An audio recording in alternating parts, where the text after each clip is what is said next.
Why did I get a letter from my late mother-in-law? I couldn't believe my eyes as I stared at the envelope in my mailbox. It was from her, even though we had just said our goodbyes at her funeral yesterday. She had always been so kind to me, like a friend despite our age gap. We used to go out and have fun together, and her sudden passing had hit me hard. I was still struggling to accept that she was gone. During my mourning, getting a letter from my mother-in-law was a big shock. As I read it quickly, I discovered something totally unexpected. She had arranged for it to be sent to me by the temple priest after she passed away. Inside, she told me about a hidden door in the family chest and how to find it. She stressed that I should open it alone. Realizing I had the house to myself, I rushed over and used the spare key to get in. Following her instructions, I found the secret compartment and managed to open it. Inside, I found something incredible. I'm Nancy, 35, working as a web designer from home. My husband Tom, 4 years older, and I tied the knot 5 years back. We were introduced by a friend, and our bond remains strong. Sadly, we haven't been able to have kids yet. It's been tough, but my mother-in-law, also named Nancy, has been a source of solace. She always reassures me, saying there's no rush and suggests fun outings like trying out the new waffle place near the station. Her warmth and encouragement have eased my worries about not having children. Though I still long for them, I've decided against aggressive fertility treatments and am letting things happen naturally. My husband, Tom, travels a lot for work, so my mother-in-law and I often hang out when he's away. Despite our age gap, we've become really close, almost like friends. She lives nearby with my brother-in-law's family, who have 3 kids. But while my mother-in-law gets along with them, my brother-in-law and his wife aren't so friendly towards us because we don't have kids. Nancy, still no kids. We've got 3 wonderful ones here. Not having kids is disrespectful. You should distance yourself from your mother-in-law. Amy, my brother-in-law's wife, often taunts, with Jason, my brother-in-law, joining in with mocking remarks about Tom and me. At first, my husband and I would argue back when my brother-in-law's family made those hurtful comments. But they never listened, so we started avoiding them instead. It's frustrating how they're so rude to us, but pretend to be nice around my mother-in-law. She has no idea what they're really like. We haven't told her because we don't want her to worry unnecessarily. Feeling worried, we rang the doorbell at my in-laws' house, but no one answered. So we used the spare key to get in. "Mom," my husband called out, but there was no reply. With a sinking feeling, we searched the house and found my mother-in-law collapsed in her bedroom. "Oh no," I gasped, rushing to her side while my husband called for an ambulance. My brother-in-law's family must have been out because no one else was home. The ambulance arrived quickly, but despite their efforts, my mother-in-law passed away at the hospital. It was a stroke. My husband and I were devastated by my mother-in-law's sudden passing. We cried endlessly, but there were practical matters to attend to, like arranging the funeral. We knew we couldn't dwell in sadness forever. The funeral was meant to be a family affair, with my brother-in-law taking the lead. Despite some reluctance from him, we all worked together to honor my mother-in-law's wishes. But throughout the preparations, there was a sense of unease with my brother-in-law. While he carried out his duties as the chief mourner, he seemed detached. After brief conversations with relatives, he would abruptly leave, leaving them offended. They would then glare at him as he departed. During the gathering after the funeral, my brother-in-law took the first seat and stayed put, ignoring my husband's attempts to engage him with the guests. He just sat there with his beer, and his wife did the same beside him. Meanwhile, my husband and I moved around, thanking everyone for coming and sharing memories of my mother-in-law. Seeing their parents lounging and drinking seemed to influence my brother-in-law's kids, who busied themselves with games, laughing and nudging each other. It felt more like a casual get-together than a mourning gathering. None of them seemed affected by my mother-in-law's passing, and the relatives noticed. They didn't bother talking to my brother-in-law's family and instead shared memories with my husband and me before saying goodbye. Despite the relatives' noticeable change in behavior, they carried on, ordering more beer, discussing inheritances, and even planning vacations during this solemn time. After everything my mother-in-law did for them, "It's just disrespectful," I muttered, feeling disdainful towards my brother-in-law's family. The next morning, my husband left early for some errands. As I went to check the mailbox for the newspaper, I found a letter addressed to me. Who could this be from? I wondered, surprised as I opened it and realized it was from my late mother-in-law. Why would she send me a letter? I pondered, returning to the living room to read it. Inside, I discovered something unexpected. It seemed she had arranged for the temple priest to send it to me after her passing. The letter contained instructions on opening a chest, accessing a hidden compartment, and the contact details of the family lawyer. And then a note. Please open it alone. I carefully studied my mother-in-law's letter, admiring her strong handwriting despite her delicate frame. Taking a deep breath, I felt the weight of her words, reflecting her resilient spirit. Glancing at the clock, it read 9:30. The house should be empty now, I thought to myself as I prepared to leave. The kids would be at school, and my brother-in-law and his wife likely out on their planned outing, according to a social media post I saw earlier. Despite it being the day after our grandmother's funeral, they seemed eager for a day off using bereavement leave. If their post was accurate, the family home should be deserted. I knew I had to go now, or I might not have another chance. As I stepped into my parents-in-law's house using the spare key, a wave of sadness washed over me. The absence of my mother-in-law, always so warm and welcoming, felt heavy on my heart. Slowly, I made my way to her room. The chest, said to be her trousseau, looked old but well cared for. Following the letter's instructions, I opened it smoothly and found the hidden door at the back, just as described. Relief flooded me as I managed to open it safely. Inside, along with what the letter mentioned, I found another document. What could this be? I wondered, feeling my mother-in-law's love emanating from the papers. Tears threatened to spill, but I knew I had to leave quickly. I couldn't risk being caught there by someone returning home. After all, the letter had emphasized the importance of doing it alone. When I returned home with the documents, I reached out to the family lawyer mentioned in the letter to inform them of my mother-in-law's passing.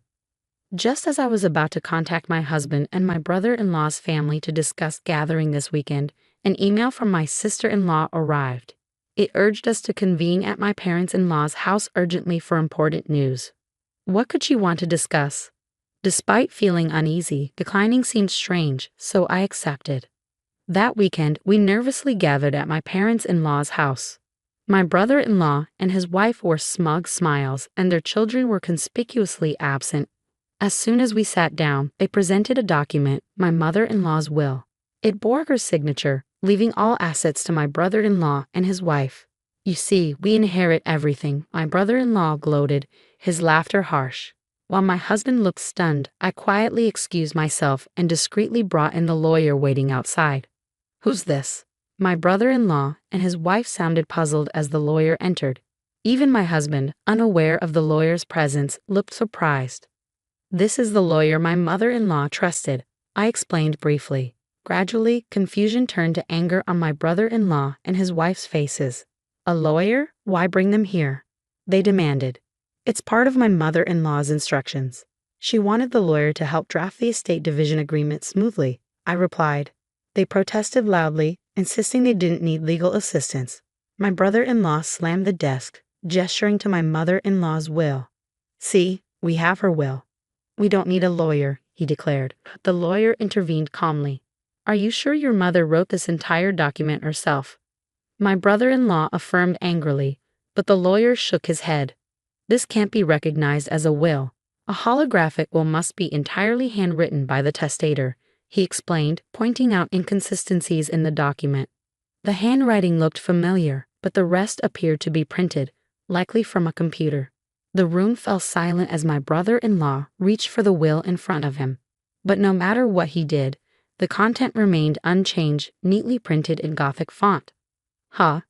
Suddenly, my husband pointed out something strange. Why is the back of the paper so clean? I examined it closely and noticed a discrepancy. The handwriting in the signature section was different from the rest. Could this be a forged will? My brother-in-law and his wife trembled at the lawyer's observation.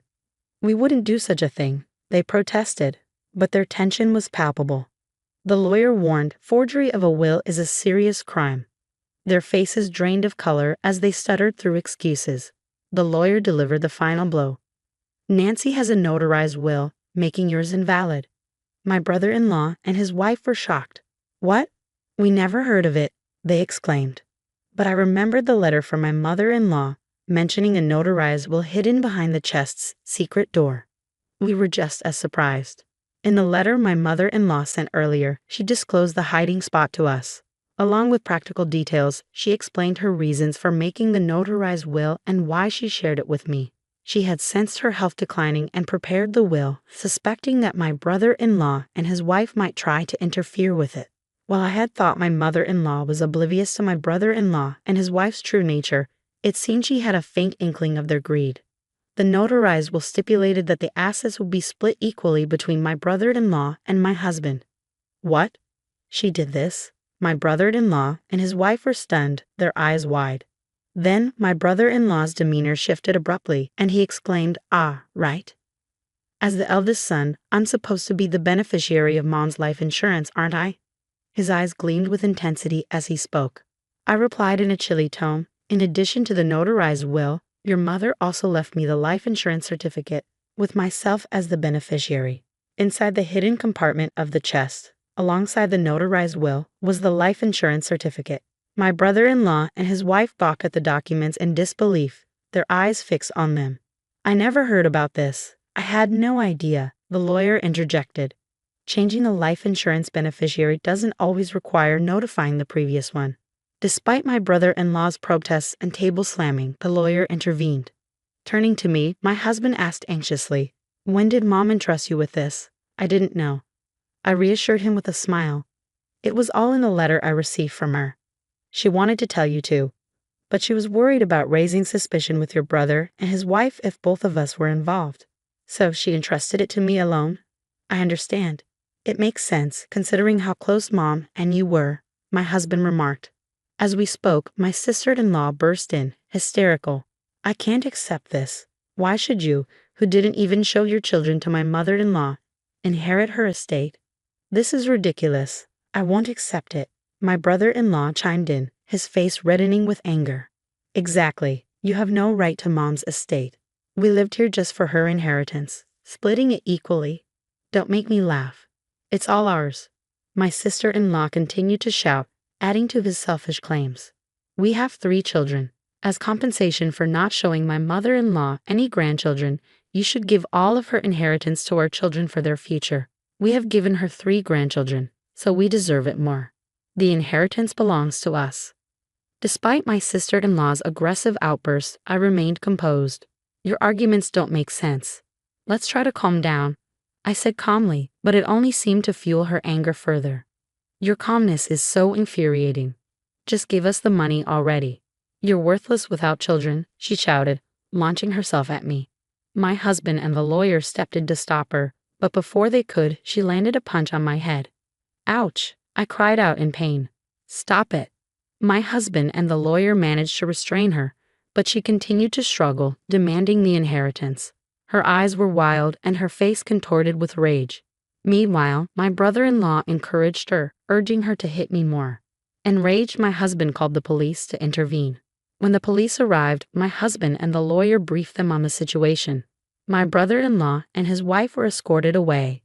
We thanked the lawyer and decided to let him go for the day. What was meant to be a discussion about dividing the estate turned into chaos. We agreed to send a gift as an apology. My husband had been worried about my well-being since the incident, but he relaxed when I assured him that my headache had gone away. Reflecting on the tumultuous events, I sighed. It's been quite intense. Then my husband brought up something unexpected. "You know, Amy always seems to boast about her children and money," he said.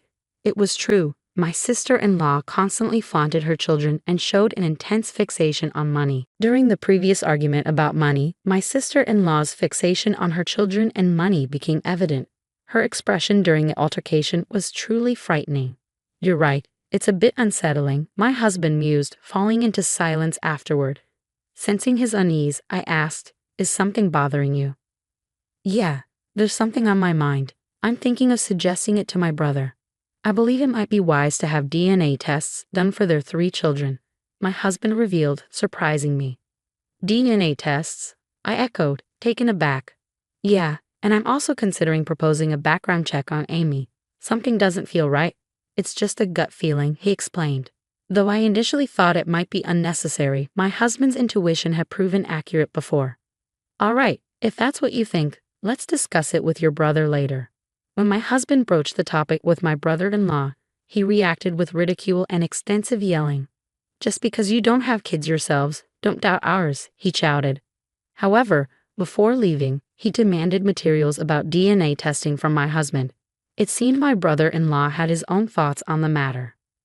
The shocking truth emerged from the DNA tests conducted between my brother-in-law and his children. It was revealed that 2 out of 3 of his children did not share his blood. I had my doubts about the youngest because their features didn't resemble either of us much. But I never expected this from the middle one. My husband muttered, stunned by the revelation. My brother-in-law delved into his wife's background, and the findings were damning.